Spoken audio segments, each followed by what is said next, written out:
Hi, my name is Derrick Mangas. I work at the Marine Corps Installations East, Marine Corps Base Camp Lejeune Safety Department. Today we're going to talk about some ways to keep the children that have been left in your care safe that are within your home. Today we're going to cover some of the requirements out of the Marine Corps order to ensure your in-home child care facility remains in compliance. Marine Corps Base Camp Lejeune has between 20 and 30 in-home child care centers at any given time. The FCC director will inspect monthly, and the fire department, safety department, and preventative medicine will inspect annually. During this video, we're going to discuss some of the checklisted items that the safety inspector will look for during his in-home inspection. Let's go ahead and get started. One of the first things I look for when I walk into a home is to make sure that they have some type of mat, because the hazard of a wet floor can cause a parent or child to slip if they do not see the water. So it's a good idea to keep the mat near the front door so they can wipe their feet. One of the items I'm going to be looking for is a first aid kit. It doesn't need to be fancy, just a typical box. Just got your typical basic first aid items in, as well as a thermometer, latex or vinyl gloves, and a flashlight. First we're going to talk about the thermometer. The thermometers that you must have in your first aid kit must be digital or mercury free. Another item that's required to be in the first aid kit is a working flashlight. You need to have these just in case of a power outage to be able to see. We prefer to have the D-cell battery flashlights, but they're also not required. Another item we look for in the first aid kits are the vinyl or latex gloves. This is to prevent the spread of germs and diseases through bloodborne pathogens. I'm also going to be looking for any unused or uncovered outlets that may pose a potential hazard to the children. Children are very curious. They'll stick anything from fingers to toys in the outlets if they're not protected.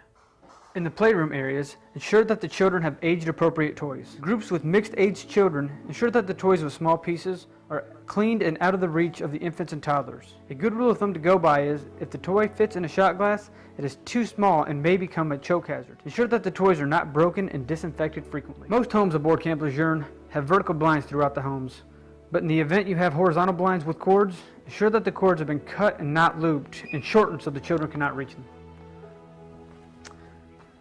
All stairways must have baby gates leading to any elevated surface within the home. Not to mention, children are not allowed to be upstairs for any reason. In the living room areas, around the entertainment centers and TVs, ensure that the cords, cables, and wires are tucked neatly behind the entertainment center and the television, so they're not out so children can grab them, tug on them, and pull them, such as these. Another important thing to remember is that bouncers, swings, and walkers are not authorized for daycare use. Even if they're for your own children, they must be out of sight while daycare children are present. Whenever I walk into a kitchen in a safety inspection, one of the first things I do is I turn the water on.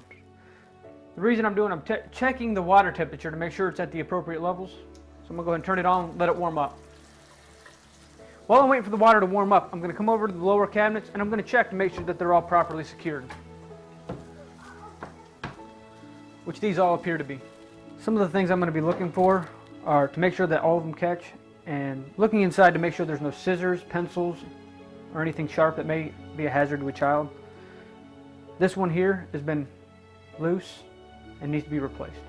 Now that our water's been heated up, I'm going to take my thermometer and test the water and make sure it does not exceed 110 degrees.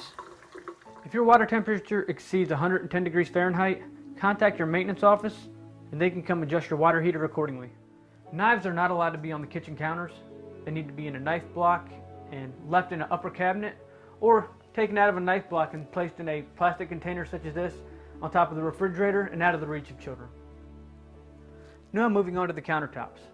Next thing I'm going to be looking for are the coffee pots, blenders, toaster ovens, microwaves, and making sure that the cords are all pulled back and out of the reach of children. Now that I've checked to make sure all the cords are pushed behind the appliances, I'm going to move up here to the GFCI outlets. I'm going to go ahead and give them a test and make sure that they trip and the light turns off. Turn it back on and plug the appliance back in. The last thing in the kitchen I'm going to be looking for is to make sure that you don't have any household cleaners or any other chemical agents underneath your sink or on top of your sink. Now, dish soap is allowed to be out as long as it is out of the reach of children and set up high.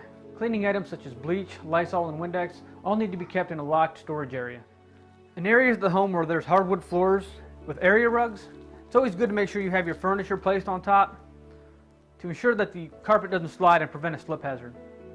Another thing to remember about the area rugs is to make sure that all the corners are flat on the ground and make sure they're not curled up around the sides, creating another trip hazard. Moving on to the hallway. As you can see, the bifold doors also have locks as well, which are always good to have. Laundry rooms or closets such as this that lock are great places to store your chemical agents. Ensure that the rooms that are not being utilized for child care are inaccessible with the child protective coverings over the handles. Moving on to the bathroom. You must be able to access the bathroom within 1 minute in the event a child becomes locked in. Having a key nearby will give you that accessibility. Now here in the bathroom, it's similar to the kitchen. You want to ensure that the cabinets are secured with the latches and ensure that no hazardous chemicals are being stored in here. This also includes the medicine cabinet. Items such as razor blades, mouthwash, and perfumes should all be kept in a separate locked bathroom.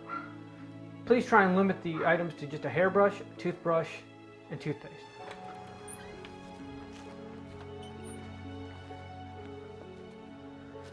When I get outside, what I'm going to be looking for are the walking surfaces on the ground. I'm going to be looking for deep holes or tree stumps or anything that may be protruding on the ground. Whenever I'm in the backyard, I'm going to be checking for hornet's nest or bee's nest, usually up underneath the soffit area. And then I also check the grounds for ant hills or anything else that could sting or bite. Just remember, swing sets, pools, and trampolines are not authorized in your in-home daycare center. If you as a provider or any of your parents have any questions on car seat installations, please stop by your local safety department or local fire department and they'll be glad to assist.